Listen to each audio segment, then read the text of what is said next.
रांची में कोरोना के दूसरे लहर में सबसे अधिक जान जा रही है। सीएम हेमंत सोरेन लगातार ऑक्सीजन युक्त बेड के अस्पताल का शुभारंभ कर रहे हैं, फिर भी कोरोना संक्रमित मरीजों की मौतें हो रही है।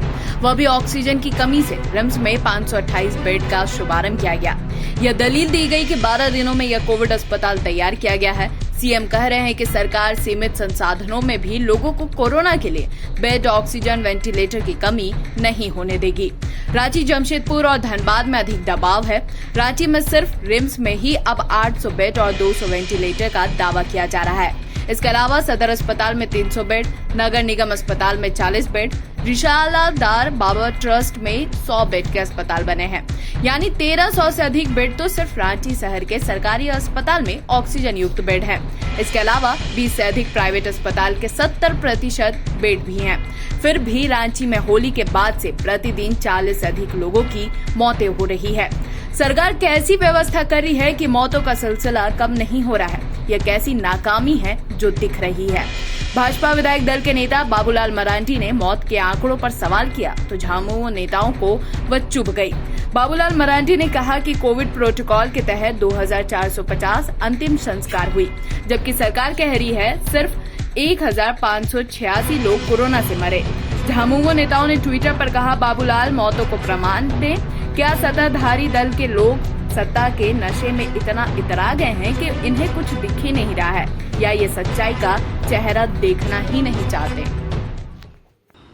संक्रमण जितनी तेजी से बढ़ रहा है, उसी गति से राज्य सरकार भी काम कर रही है।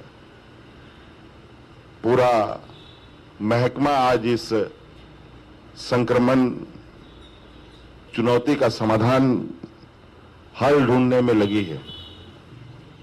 संजीवनी वाहन के माध्यम से ऑक्सीजन उपलब्ध कराने का कार्यक्रम प्रारंभ किया। आज कोविड सर्किट के माध्यम से 7 दिनों के अंदर लगभग 700 से अधिक लोगों को हम लोगों ने ऑक्सीजन युक्त बेड उपलब्ध कराया। भी प्राइवेट अस्पतालों में जो 50% कोविड के लिए बेड आरक्षित करने का जो निर्णय था, उसको बढ़ाकर हम लोगों ने 70% कर दिया है। आज इस संक्रमण में संक्रमित लोगों के लिए कोविड मेडिकल किट भी हमने संक्रमित लोगों को पहुंचाया है।